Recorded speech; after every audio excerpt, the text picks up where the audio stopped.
Hi everybody, আসসালামু আলাইকুম। Welcome back another new video. আজকের ক্লাসে আমরা স্পোকেন ইংলিশের এমন 4টি অ্যাডভান্স স্ট্রাকচার শিখব যেগুলোর মাধ্যমে আমরা অনেক ধরনের সেন্টেন্সেস তৈরি করতে পারবো। আর আজকে আমাদের ভিডিওতে যারা নতুন তারা অবশ্যই চ্যানেলটিকে সাবস্ক্রাইব করে দিবেন প্লিজ, এবং ফেসবুক থেকে দেখলে ফলো দিয়ে রাখবেন। তাহলে চলুন দেখে নেই আমাদের স্ট্রাকচারগুলো কি কি হবে। আপনারা দেখতে পাচ্ছেন কোনো কিছু করতে করতে ক্লান্ত, এই ধরনের সেন্টেন্সেসগুলো আমরা কীভাবে তৈরি করব? এই ধরনের সেন্টেন্সগুলো আমরা টায়ার্ড অফ দিয়ে করব। যেমন আমরা অনেক ক্ষেত্রে বলি না, আমি কাজ করতে করতে ক্লান্ত হয়ে গেলাম, আমি বই পড়তে পড়তে ক্লান্ত হয়ে গেলাম। এই ধরনের সেন্টেন্সগুলো আমরা এভাবে তৈরি করতে পারি। এটা আমাদের স্ট্রাকচার নাম্বার হচ্ছে 1। 2 নম্বর হচ্ছে কোনো কিছু করতে ভালো লাগে, কোনো কিছু করতে ভালো লাগে। এই ধরনের সেন্টেন্সগুলো আমরা কীভাবে করতে পারি? ফন্ট অফ দিয়ে। অর্থাৎ আমার সেখানে যেতে ভালো লাগে, আমার তোমার সাথে কথা বলতে ভালো লাগে, এই ধরনের সেন্টেন্সেসগুলো। এখন আমরা আমাদের 3 নম্বর স্ট্রাকচারটা যদি দেখি, কোনো কিছু করতে ভয় পাওয়া। অর্থাৎ আমি এই কাজটা করতে ভয় পাই, আমি তোমার সাথে কথা বলতে ভয় পাই। এই ধরনের সেন্টেন্সেসগুলো আমরা কীভাবে তৈরি করব? এই ধরনের সেন্টেন্সগুলো আমরা স্কেয়ার্ড অফ দিয়ে করব। অর্থাৎ এখন যদি আমরা একটু প্র্যাকটিক্যাল দেখার চেষ্টা করি, আমরা এখানে স্ট্রাকচারটা যদি লক্ষ্য করি, যে স্ট্রাকচারটা কি, যে টায়ার্ড অফ, ফন্ট অফ এবং স্কেয়ার্ড অফ, এগুলোর পর শব্দে কি হবে?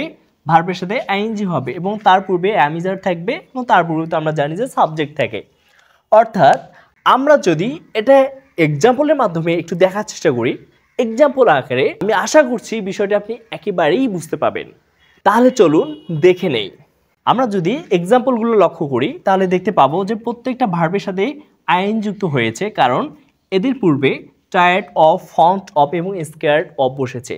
তাহলে আমরা যদি এখানে একটু অর্থ করার চেষ্টা করি, ওয়ার্ক মানে হচ্ছে কাজ করা, তাহলে এর পূর্বে যদি টায়ার্ড অফ বসে তার মানে টায়ার্ড অফ ওয়ার্কিং হয়ে যাবে, অর্থাৎ কাজ করতে করতে ক্লান্ত, এরকম অর্থ চলে আসবে। এখন যদি বলি আমি কাজ করতে করতে ক্লান্ত, সেক্ষেত্রে আমাদের ইংরেজিটা কী হবে? I am tired of working.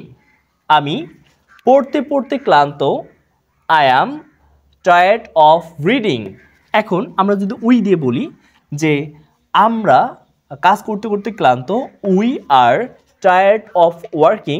আমরা পড়তে পড়তে ক্লান্ত, we are tired of reading. এখন আমরা যদি ফন্ট অফ দিয়ে করি, ফন্ট অফ কী অর্থে ব্যবহৃত হয়? ফন্ট অফ কোনো কিছু করতে ভালো লাগে এরকম অর্থে ব্যবহৃত হয়। তাহলে আমরা যদি একটু প্র্যাকটিস করি যে I am font of working, আমার কাজ করতে ভালো লাগে। I am font of reading, আমার পড়তে ভালো লাগে। I am font of walking, আমার হাঁটতে ভালো লাগে। I am font of sleeping, আমার ঘুমোতে ভালো লাগে। এখন আমরা যদি বলি তাদের কথা বলতে ভালো লাগে, সেক্ষেত্রে আমাদের ইংরেজিটা কী হবে? দে আর ফন্ট অফ টকিং। তাদের চ্যাট করতে ভালো লাগে, অর্থাৎ SMS করতে ভালো লাগে। সেক্ষেত্রে আমরা কি বলতে পারি? দে আর ফন্ট অফ চ্যাটিং। অর্থাৎ এইভাবে আমরা কিন্তু অনেক ধরনের সেন্টেন্সেস তৈরি করতে পারি। চলুন এখন আমরা স্কেয়ার্ড অফ দিয়ে করি। স্কেয়ার্ড অফ কী অর্থ দেয়? স্কেয়ার্ড অফ কোনো কিছু করতে ভয় পাওয়া অর্থে ব্যবহৃত হয়। যেমন আমি যদি এখানে বলি I am scared of working, আমার কাজ করতে ভয় লাগে। I am scared of reading, আমার পড়তে ভয় লাগে। I am scared of talking, আমার কথা বলতে ভয় লাগে। এখন আপনি যদি বলেন আমার ওই মেয়েটিকে কথা বলতে ভয় লাগে, সেক্ষেত্রে ইংরেজিটা কী হবে? কমেন্টস করে জানিয়ে দিন। এখানে স্কেয়ার্ডের আর একটা ব্যবহার হচ্ছে স্কেয়ার্ড অফ এর পরে শুধু ভার্বের সাথে আইএনজি বসে না, একটা নাউন বা প্রোনাউনও বসতে পারে। অনেক ক্ষেত্রে আমরা বলি না যে আমি ওই লোকটিকে ভয় পাই, আমি মেয়েদেরকে ভয় পাই। এই ধরনের সেন্টেন্সেসগুলো আমরা স্কেয়ার্ড অফ প্লাস নাউন বা প্রোনাউন দিয়ে করতে পারি। যেমন আমি যদি বলি I am scared of girls, আমি মেয়েদেরকে ভয় পাই। I am scared of the man, আমি লোকটিকে ভয় পাই। I am scared of ghost, আমি ভূতকে ভয় পাই।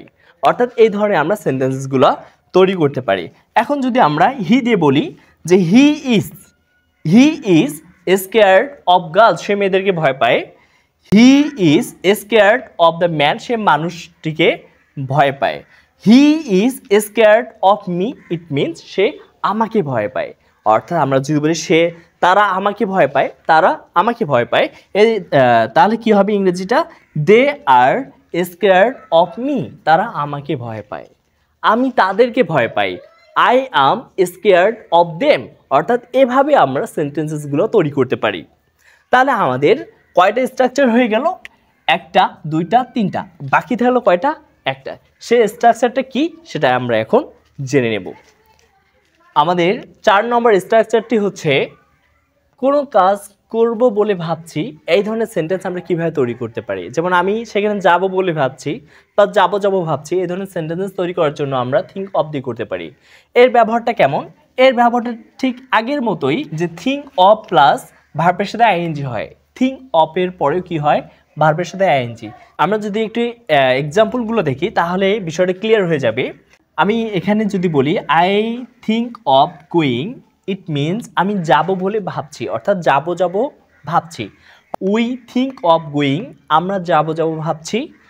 দে থিঙ্ক অফ গোয়িং, তারা যাবে ভাবছে। উই থিঙ্ক অফ কামিং, আমরা আসবো ভাবছি। উই থিঙ্ক অফ ইটিং, আমরা খাবো ভাবছি। উই থিঙ্ক অফ রিডিং, আমরা পড়বো ভাবছি।